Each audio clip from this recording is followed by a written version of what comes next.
Hey, Naman. Hey Caleb, how's it going? It's going good.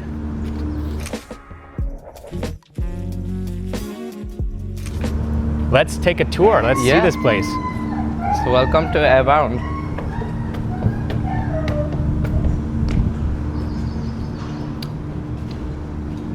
So here we have flight testing. We'll get to that later. Inside is sort of the whole office area that we have. This is, a bit of the more boring space, so maybe we'll get done with this first. We had a PR event recently, so we got the wall done up fairly nicely. This is in fact the first drone that we ever made. So I made this on a $500 budget. Currently costs us like, $2,500 to make a single drone. And so had to make this whole thing from the prototype, the tooling, the fuck ups and everything all in $500. It had an airtime of like a grand total of about a quarter of a second. So that's there. Then we sort of move towards this, which starts to look a bit more like the drones that we have, but still not very refined. We had very large sort of control surfaces because we were just lacking, control authority. We didn't have, good control systems back then. We had like wood and all of this stuff inside. And now you move to this is the latest version that we have of the drones. And this is sort of what we're making. So that's there. The design is in fact still the same between this and the previous iteration, because you can't change the aerodynamic design too much with this. But as you grow, right, you can improve everything else. So that's there. Here we have inventory. I mean, nothing special in here. In fact, it's pretty much locked all of the time, but all extra things remain inside. Here we have sort of R&D, where we work on new projects related to the drones. So over here we have some CAD work going on. We're running a few different trials. So you'll see different drones here to try different things. This is one of the experimental frames where we have a full carbon fiber interior. We're using so a lot of soft reasons why we'd want to switch to something like this. We generally always prefer carbon fiber over Kevlar. There are specific reasons why we'd want to use Kevlar. So we use Kevlar in the nose cone because it has radio transparency, and we use Kevlar for all of these internal laser cut sections because you struggle to cut carbon fiber with a laser, and so manufacturability goes down. But we found out that with carbon fiber and we were able to laser cut that and make parts fairly easily, but still need to run trials before it can go on all the drones. So here you can see a bunch of frames where we tested out the parachute. So that's why these have all been patched up, because you're basically just throwing them up in the sky and deploying a parachute and seeing what happens. So lots of let's say aircrafts in pieces because of those tests.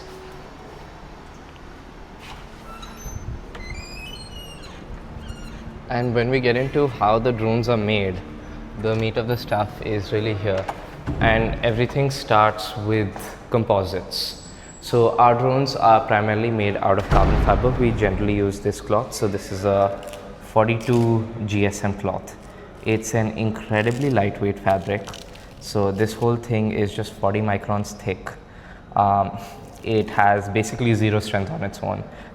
It's one of these, I think this is one of the misnomers with carbon fiber. People think that oh, you just make a carbon fiber part and it's super strong.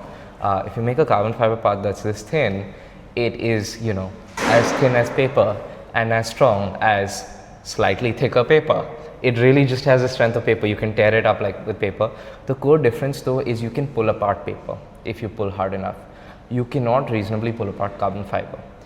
And it's about how do you leverage that tensile strength to make stronger parts overall. And then you can do things with this that you otherwise cannot do with paper. So the way this whole process works is this is a cloth similar to the cloth on my t-shirt, and this is all that carbon fiber is. It is a cloth that you apply glue to, and then it becomes a hard part. You have essentially experimented with composite technology if you accidentally spill like glue on your t-shirt. This is of course a little more refined than that. So the core thing with the cloth is that it has an incredibly high tensile strength. It can't be pulled apart. And the relevant thing with the glue is it's a resin which essentially acts like a binder. It gives it a lot of strength. It's a very strong glue, very similar to how you can think through like concrete and rebar, where the carbon fiber gives it excellent strength in two major axes, and then the glue binds it together. And in fact, the mixture of these two ends up being much stronger than the parts are individually. Concrete and rebar is a good analogy because a common misnomer is that there are chemical reactions happening between the carbon and the resin. There aren't. It is strictly a matrix. It just exists within the resin. There is no chemical bonding going on at all. There are chemical reactions happening within the resin itself that cause it to harden, but nothing happens with the carbon fiber. You are very much just putting it inside the resin. So that's there. We use a slightly more advanced process of this called prepreg. So we have the cloth stored here.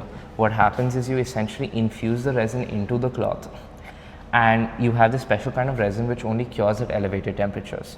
So it stays tacky and it can last for up to 12 months in the freezer if it's kept at this is kept at negative 35 degrees Celsius, somewhere around there. And so that lets us use this for a while. You take it out, you thaw it for 2 hours, and then you can start using it.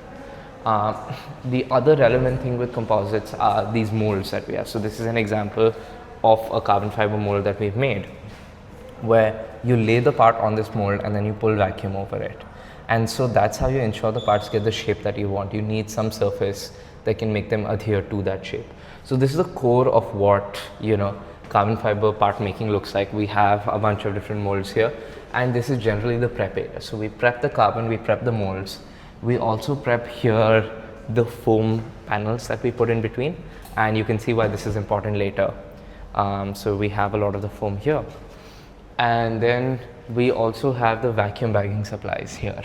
So, you can see where you need breather cloth, you need a bunch of different types of films, and you can see them, the raw materials here. They all get prepared into vacuum bags, where then you can pull vacuum over the part and get, a well consolidated final carbon fiber part. So this is where all of the prep happens, and then we move down there. In the middle here we have composites R&D. So this is where we run R&D test cases. We try out new things, weird parts and all. I think my favorite one is this guy, because this is sort of the next layer of lightweight parts that we want to enable. So in fact, fun fact, we've done a race between a part like this and a sheet of paper. They fall at the same speed. So this is the whole R&D lab.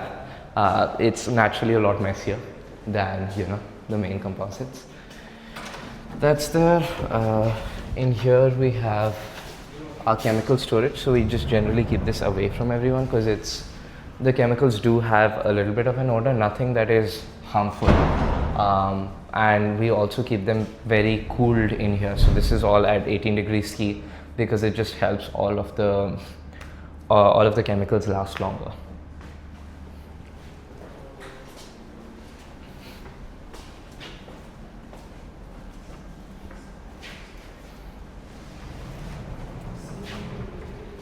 So that's there.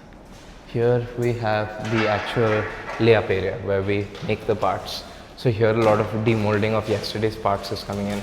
This is in fact recently a steel, I think aluminum mold that we got made. So parts are then made here and then they go into an oven to cure.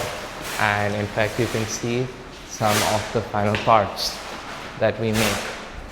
And you can get a sense for just how lightweight the parts of our drone are.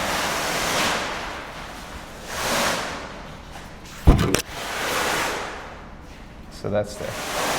And it's a very interesting experience playing around with these parts because you rarely get something that is so rigid but also so lightweight.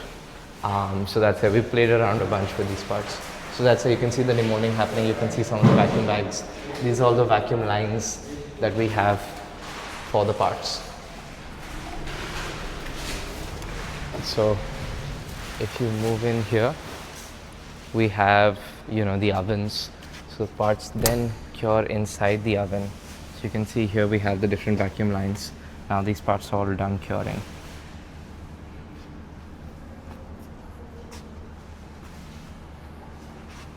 So that's there. And we also have this oven here, which is nowadays mostly used for proto things. So in fact, we have a proto part that we are yet to demold and see. So now once the parts are made, they go from composites down to, well, they first actually go down to the trimming room, which we have here. So here's a bunch of like new rooms that we've just built out, not yet moved things into there. So this is a lot of expansions of R&D, expansions into having prototyping as a separate room entirely, and a few more areas for testing. This is the trimming room. I really don't stay in here for too long. We have a respirator for this room. Especially when you're actively trimming, the carbon fiber dust is harmful to inhale. So that's the trimming room. We in fact right here, quick segue into this is our testing room. So this is still being built out quite a bit. So we have a bunch of different cycle testing rigs where we can really, run parts at elevated cycles. So here, we do a bunch of different trials where we run these consistently.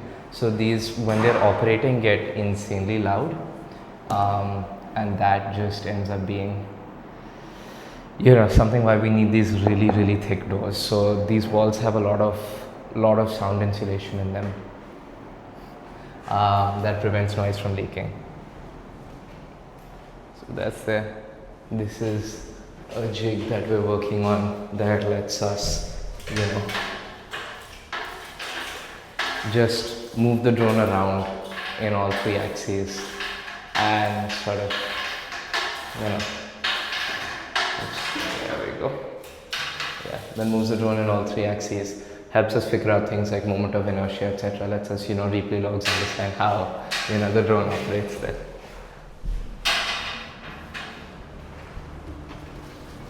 So that's there, but of course the final chonky one is the manufacturing room, the sort of assembly and integration room where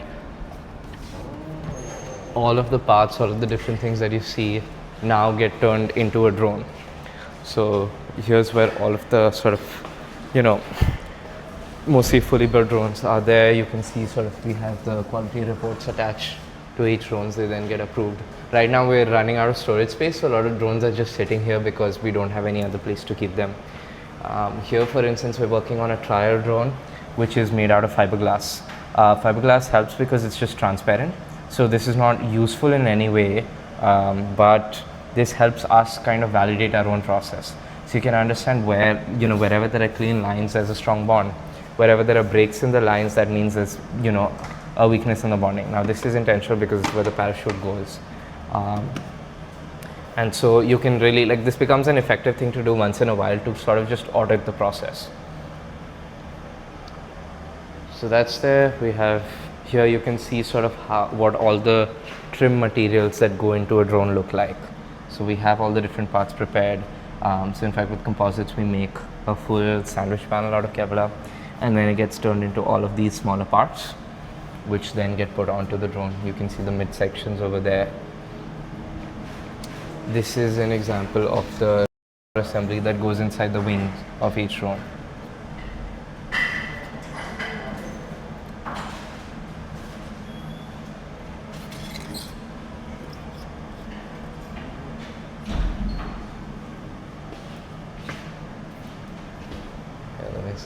Oh, this is just a random knickknack that I had. A lot of my random things land up here. This is a book that I had as a kid. This is just a fun one that we got from Langkawi. It's just you have weighted tips here, so the center of mass is still here, but it looks very funky and weird.